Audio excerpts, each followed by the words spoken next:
Hi, I'm Marin. I agreed to let my sister stay in my apartment for what was supposed to be a short time, but then her boyfriend showed up and never really left. Before I knew it, the locks were changed. Suddenly, there were rules, his rules, about how I could exist in a place that was mine. One day I came back and it felt like I'd been erased. My name wasn't anywhere anymore. Not on the door, not on the bills, not even in the version of the story they were telling people. They hosted parties, wrecked my furniture, sold things that actually meant something to me, and then somehow twisted it so I looked like the problem. Have you ever stopped and wondered how far family will push things when they think you'll never push back? I did. And then I stopped asking for permission. I stopped knocking. Want to know what happened after that? Sundays used to feel safe. A warm mug of Earl Grey in my hands, my legs tucked under a blanket, some cooking show playing softly in the background. No chaos, no urgency, just quiet. That afternoon should have been the same, but it wasn't. My phone buzzed. Mom. I let it ring for a second because her calls rarely came without a hidden cost. When I finally answered, she jumped right in. "Hi, sweetheart. How's my hard-working girl?" Her voice was coded in that artificial sweetness, the kind that feels rehearsed. It immediately put me on edge. I told her I was fine, just relaxing, and asked what was going on.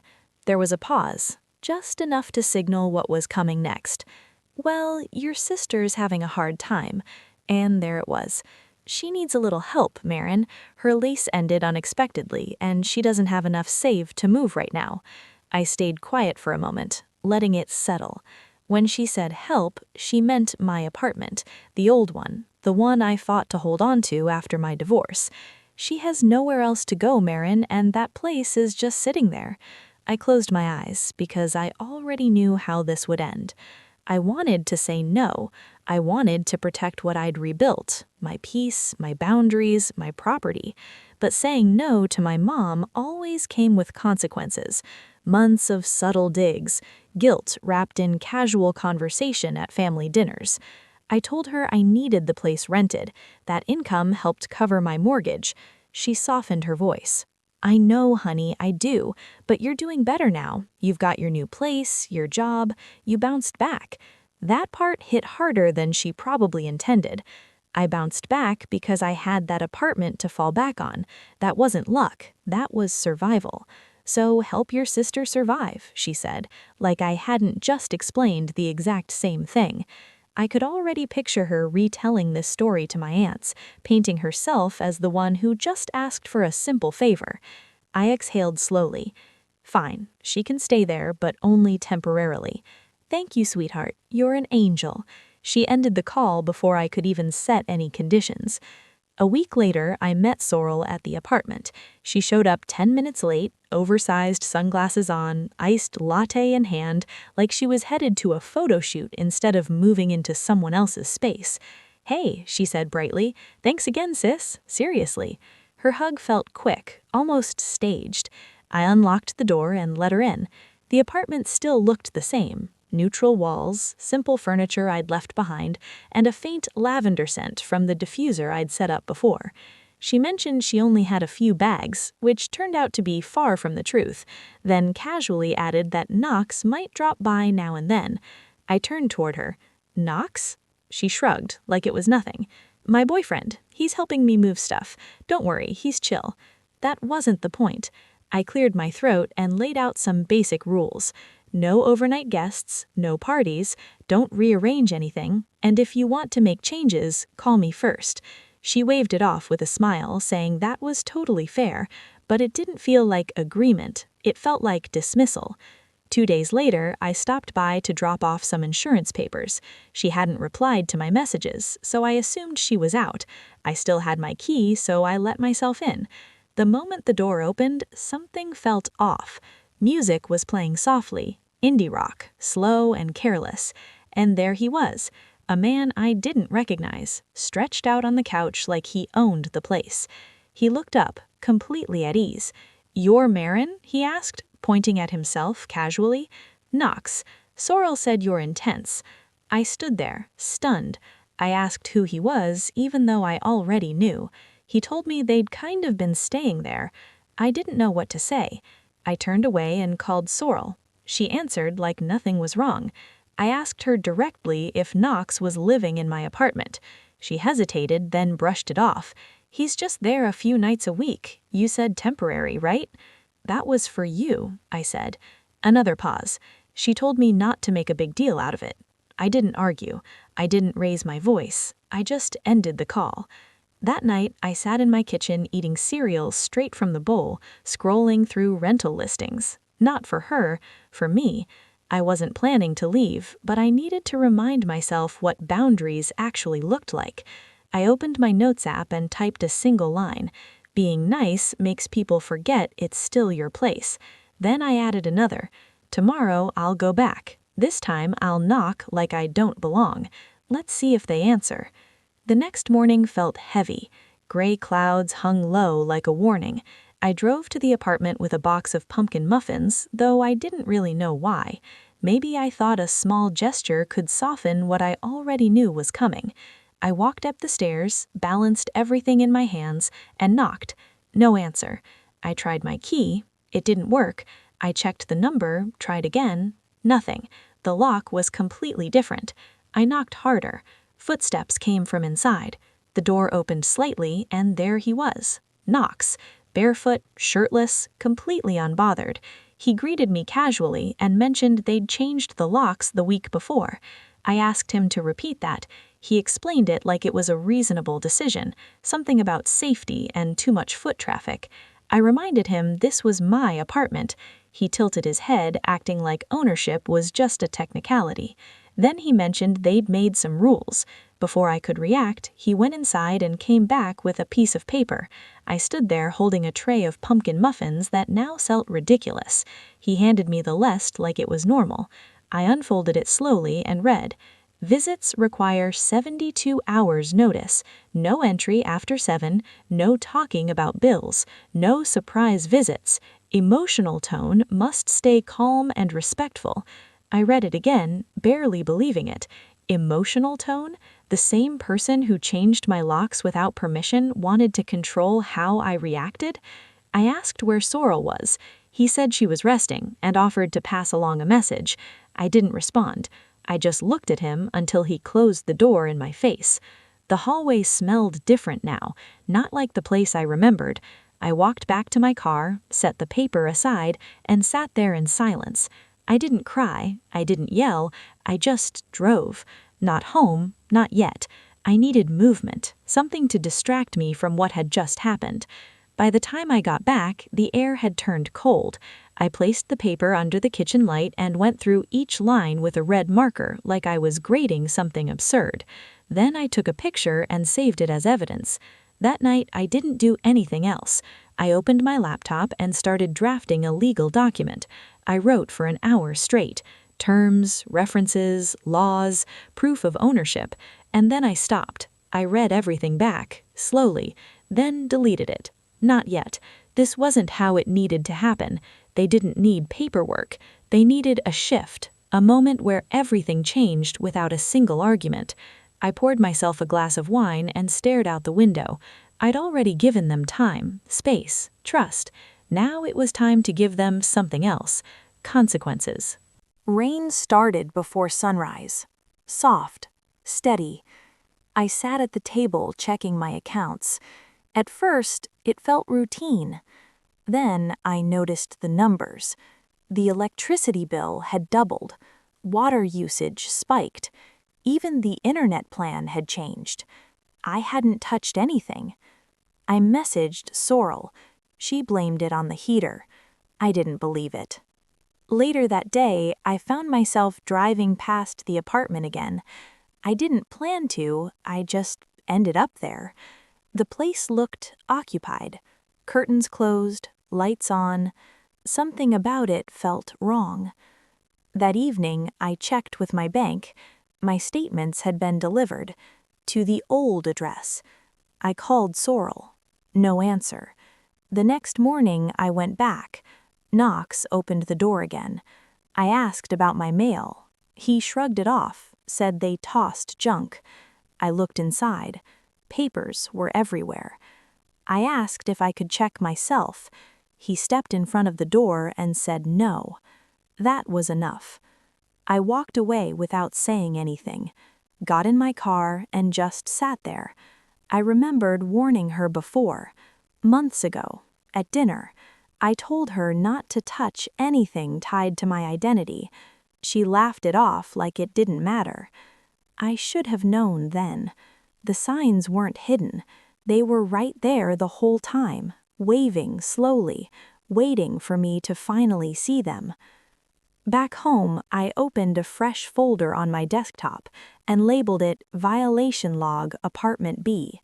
I started typing: unauthorized lock change, unauthorized occupant, mail interference, utility spike, account tampering. The list went on. I paused halfway through, ran my fingers through my hair, and picked up my phone again. I need access to the mailbox next time I visit, I texted. No reply. A full hour passed. Then nothing. She was online, her little green status dot glowing like mockery, but apparently silent. That evening, I made dinner and tried to pretend the roast chicken meant something comforting, something stable.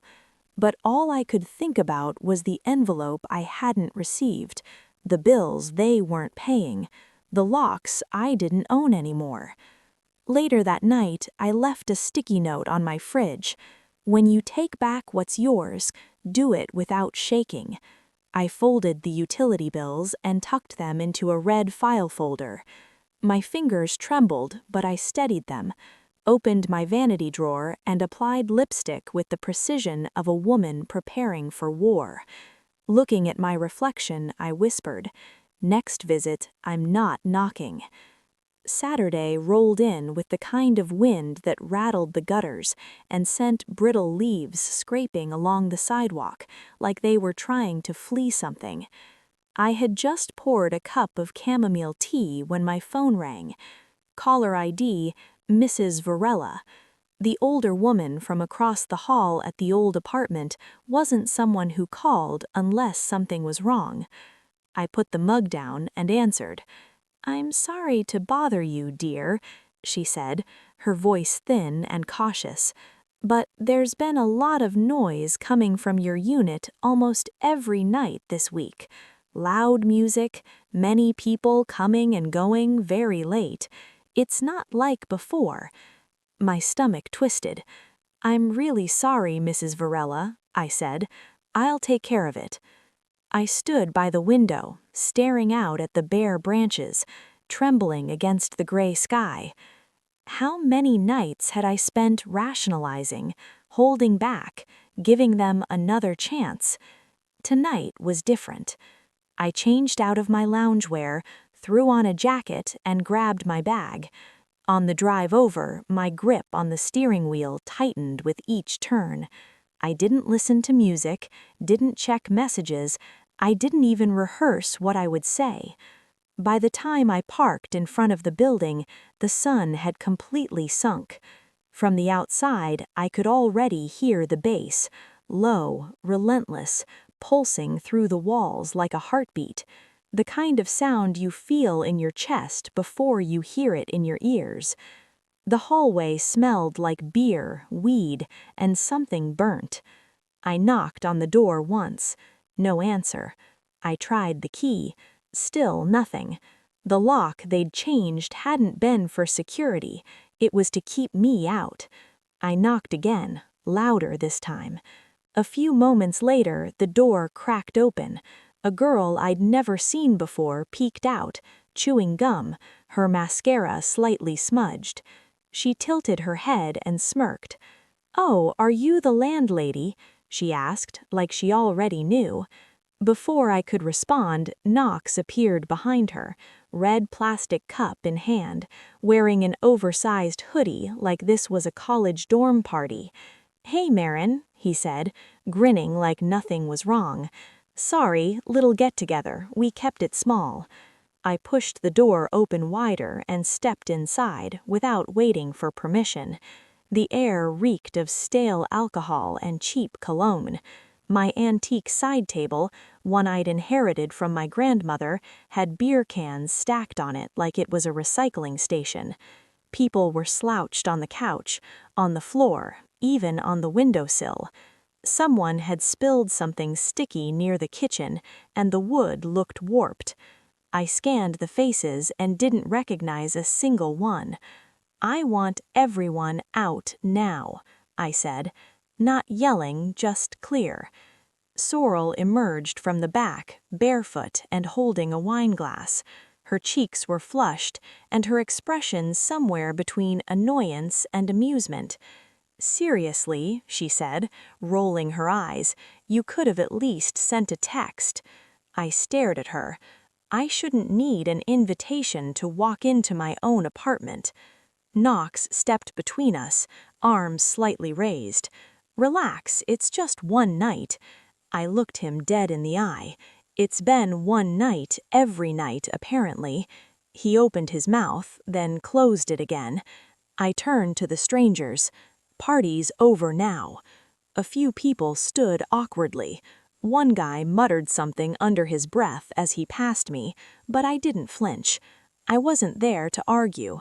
I was there to reclaim. Sorrel set her glass down with unnecessary force.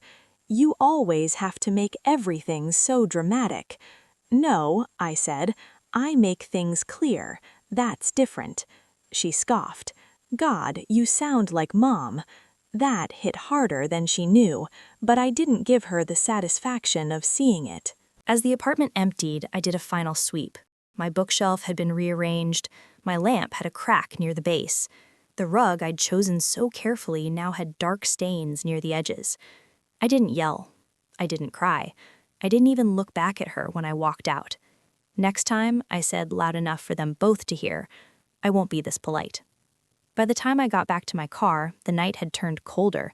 The wind pushed against me like it too was tired of being ignored. As I unlocked the driver's side door, my phone buzzed. A message from Sorrel.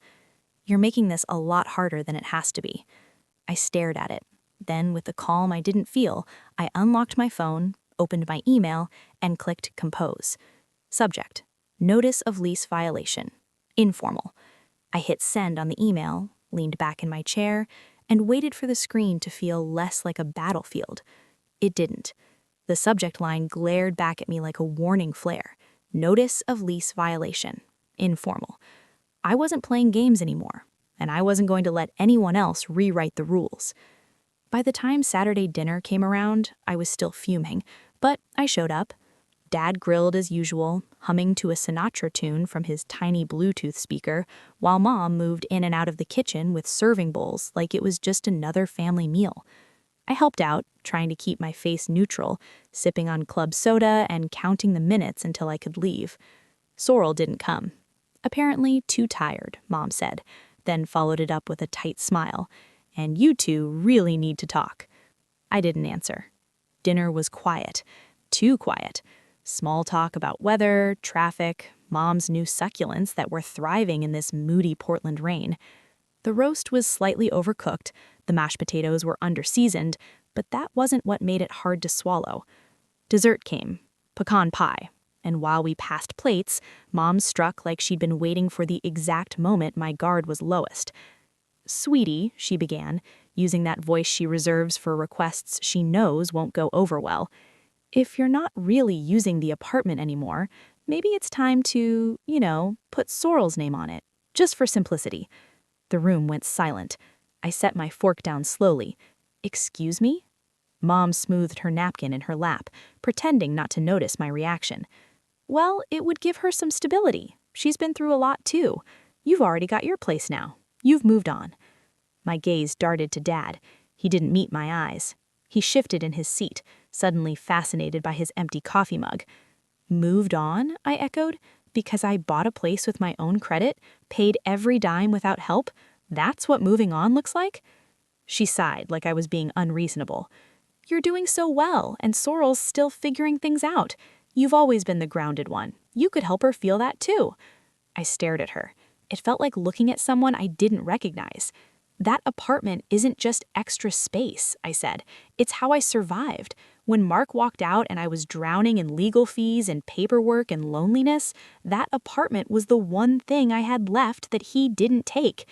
She pressed her lips together. Yes, but that was 2 years ago, Marin. And it still matters, Dad finally spoke, voice low. Maybe it wouldn't be the worst thing if it helps the family. I laughed just once, sharp and bitter. Of course, there it is, the family card. Flashbacks hit me in waves. Every time Sorrel flaked out and I covered for her. Every chore I did growing up while she got one more chance. Every pat on the back she got for mediocrity while I had to break myself for a nod. You know what this feels like? I asked, looking between them. It feels like a transaction, like every favor I've ever given just got an invisible price tag stuck on it. Mom reached across the table, palm up. We're not attacking you. You're being very defensive. I didn't take her hand. I'm being consistent, I said. For once in my life, I'm not bending. Not for guilt, not for comfort, not for someone else's convenience. I stood, placing my napkin gently on my plate. I will not give up that apartment. Not now, not ever. It's mine. Legally, emotionally, all of it. Mom looked wounded. Dad just looked old. I didn't wait for them to speak. I walked out, coat still draped over the chair. The drizzle had started up again, cold and unrelenting. As I got into my car and closed the door behind me like a vault, the silence inside felt heavier than it should have. Back home, I poured myself a glass of water and sat at my desk. I opened the drawer and pulled out the title deed, smoothing it out like it was a sacred relic. My name, not Sorrel's, not Mom's, not anyone else's. They want to talk names, I murmured. I picked up my phone and dialed my lawyer. Let's talk contracts. I didn't sleep that night. The quiet hum of my apartment, once soothing, felt like a warning siren muffled under drywall. I spent the early hours pacing. Every creak of the floorboards felt like a breath held too long. Every shadow cast by headlights on the wall looked like something about to collapse. By mid-morning, the rain had returned. Not pounding, but persistent, a fine needling drizzle that Portland specialized in. I wrapped a scarf around my neck, grabbed my umbrella, and drove across town to the old apartment. My reason for going was simple. Retrieve a few sentimental things I hadn't had the heart to move. An old photo album and a cardboard box labeled Venice Honeymoon Keepsakes. I knocked once, more out of formality than hope. Knox opened the door with a flat expression, as if I were a mail carrier, not the owner of the space he was lounging in. I need to grab a couple of things, I said. He tilted his head slightly, casual. Oh, we got rid of some of that old junk. Thought it was just leftover crap. I stared at him, the words struggling to make sense. What do you mean, got rid of? He leaned against the doorframe like this was a regular Tuesday. That blue vase? Sold it. Facebook Marketplace. $50. You're welcome. My hands clenched before I even realized it. That vase wasn't just decoration. It was from Venice, our last peaceful trip before the divorce turned everything sour. I kept it not for the memory of the man, but the moment, the fragile illusion of beauty during chaos. You sold it? I repeated flatly. He shrugged. It was just sitting there. I didn't say another word. I turned and walked out.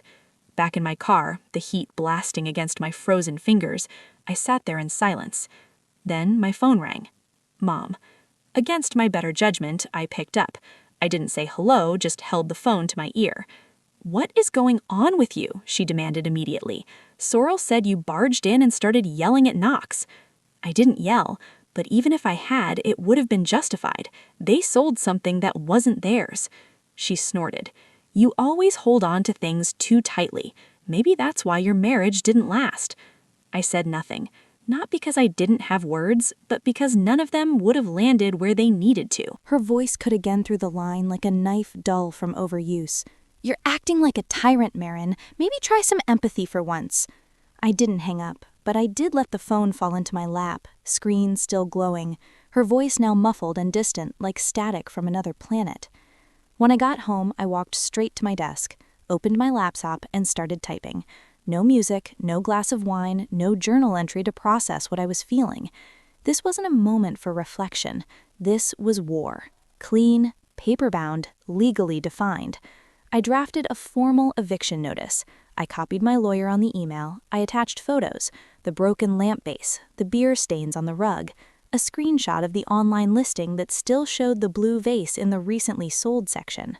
I included screenshots of texts never replied to, the utilities doubled, the mail that vanished, and the rules they had taped on the fridge like I was a tenant in my own property. If they want to treat me like a stranger, I murmured aloud, then they'll get the version of me who doesn't knock first, the version who uses certified mail. That night, I printed the letter, folded it carefully, slipped it into a crisp envelope, and sealed it with a deliberate press of my palm. On the front, in block letters, I wrote, "To Sorrel and Knox, open immediately." I didn't feel triumphant. I didn't feel victorious. But for the first time in weeks, I felt solid. 2 days passed. I didn't hear anything after slipping the envelope under their door. No apologies, no messages, not even a passive-aggressive emoji from Sorrel. Just silence. The kind of silence that doesn't feel peaceful. It feels like the breath someone takes before they strike.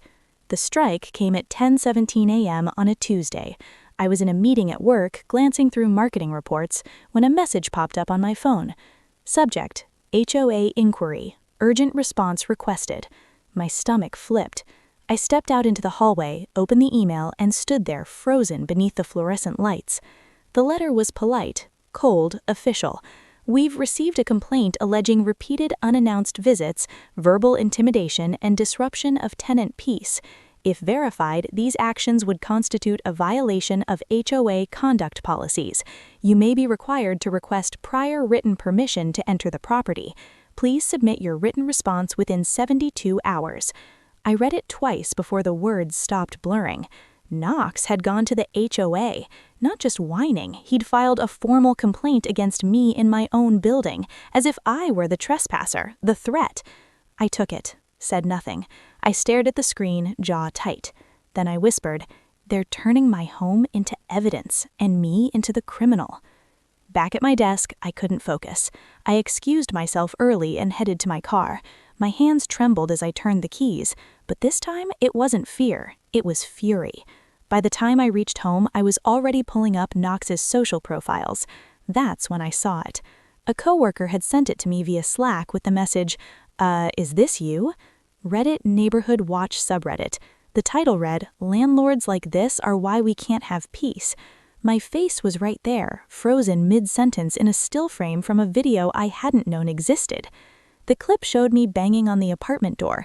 No sound, no context, just a GIF loop with my name blurred out, but only barely. The comments were brutal. Classic Karen energy, hope the tenants sue her. If she's this unhinged on camera, imagine what she's like off it. One user had connected my face to my LinkedIn profile. Wow, she works in marketing, explains the fake charm. 400 comments, shares across Facebook, a tweet that was going semi-viral. I didn't cry. I didn't reply. I screen recorded the entire thread and saved every image, every comment, archived it all in a folder labeled defamation_evident. Not officially, he said, but yeah, it was always in the background. The air in the room thinned. I didn't shout. I didn't storm off. I just stood up. "Tell Mom I'll pick up the last of my things from the apartment today." On the way out, I paused at the doorway, my hand on the frame. She never thought I'd need that place, did she? Dad didn't answer. He didn't have to. By mid-afternoon, I was standing outside the apartment one last time. It looked smaller now, like grief does when you finally stop feeding it. Knox was nowhere to be sight. Good. One less face I had to pretend not to despise. Sorrel was packing boxes in the living room, surrounded by the echo of cheap perfume and something that smelled like burnt toast. When she saw me, she didn't say hello, just handed me an envelope. "Already sealed," she said. THC00001. Then I scheduled a meeting with my lawyer. The next morning, I sat across from her in a small office downtown while she reviewed the footage and printed screenshots. Her demeanor was calm, practiced, but I could see the storm brewing behind her eyes. "You're dealing with someone who's manipulative," she said. "He's controlling the narrative because he knows how it works. Don't fight this emotionally, fight it methodically." We began building our case, a formal cease and desist to the HOA, a detailed rebuttal with photographic evidence of the apartment's damage, screenshots showing Knox and Sorrel denying access and failing to respond, archived Reddit threads, deleted comments, metadata, timestamps, everything. "I'm done letting them speak first," I said. My voice didn't shake. I got home that evening and opened my laptop. I clicked reply all to the HOA email, attached all the files. I wrote concisely and without apology my response. I explained how this tenant wasn't on a lease. I explained how my name was on the deed. I submitted formal proof of ownership, legal correspondence, and the eviction notice already in progress. Before I hit send, I added one sentence. "The only person being intimidated here is me." I clicked submit. Then I opened my messages and typed a short text to my lawyer. "Let's file. I'm ready." 3 days after we filed, I found myself pulling into my parents' driveway again. The skies were finally clear, like they'd run out of ways to punish me. The sun didn't warm me, it just lit up the mess more clearly. Mom stayed in the kitchen, rattling pans like she had something to prove. But Dad asked to talk in the den. We sat across from each other, a low hum of the heater filling the gaps in our silence. He looked tired, older than he had a week ago. "There's something you should know," he began, his eyes fixed on the floor between us. "Your mother, she always assumed that when you remarried you'd move on, that the apartment wouldn't matter anymore." I didn't respond. I just blinked slowly. "She thought," he continued, voice tightening, "that maybe it would be better if Sorrel had it for stability."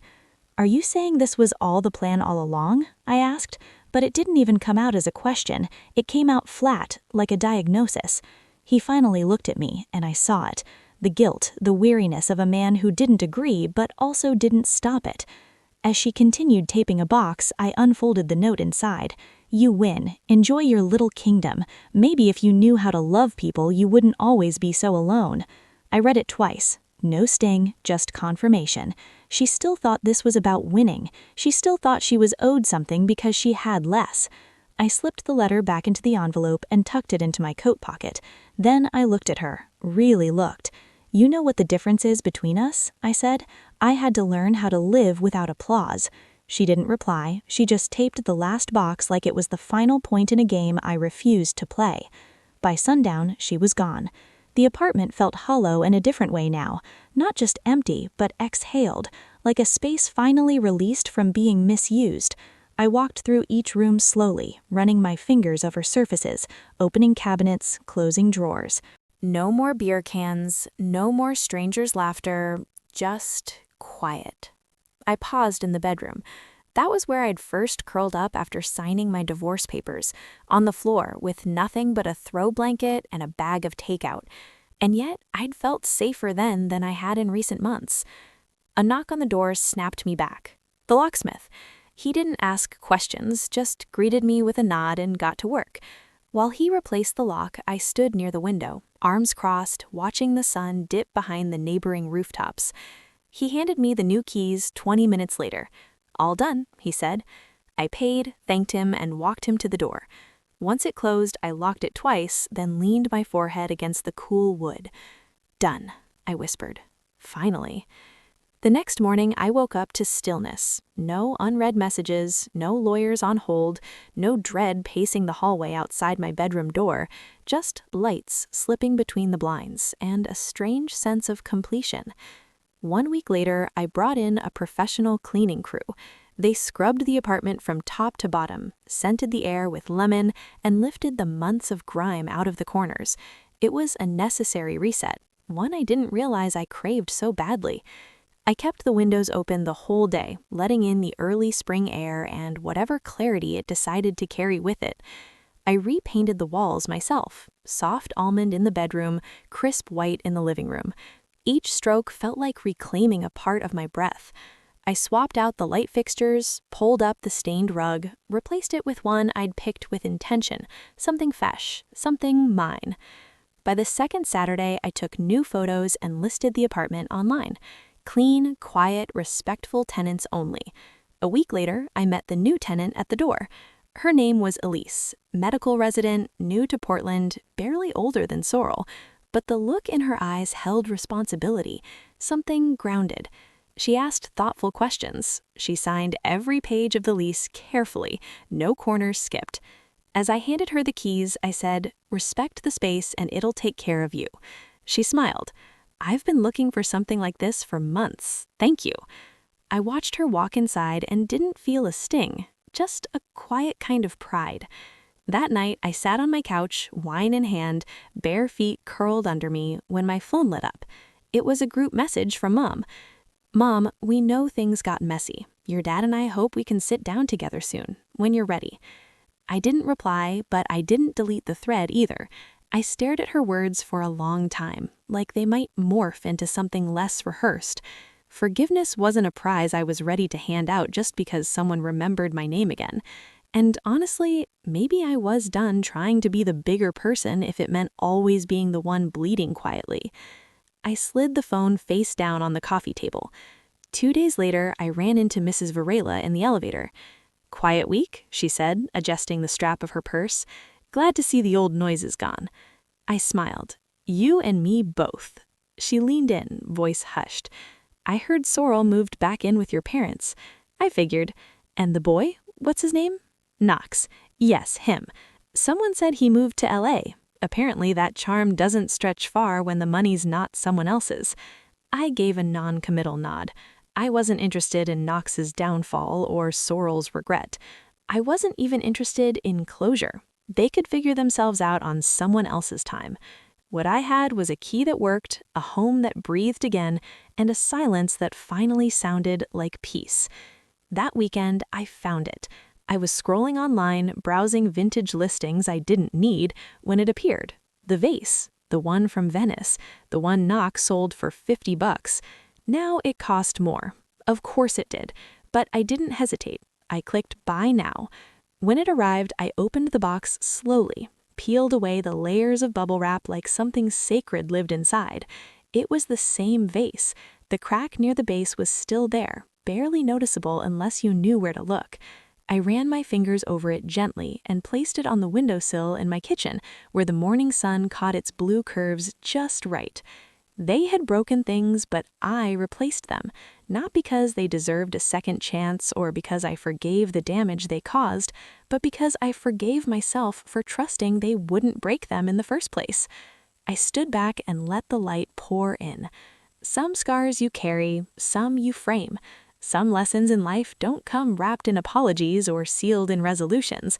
They come in silence, when no one shows up to explain, when closure isn't handed to you, and when the people who hurt you go on like nothing happened. But that's where you find your strength.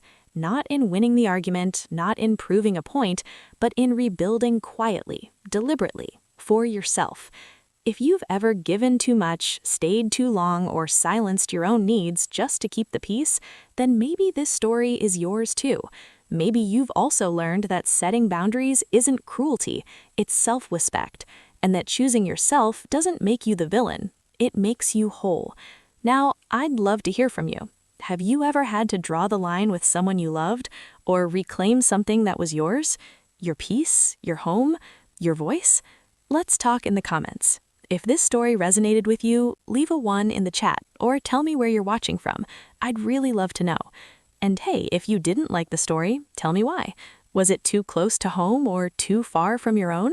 Either way, thank you for being here. And if you want more stories like this, real, raw, sometimes messy, but always human, make sure to subscribe to the channel.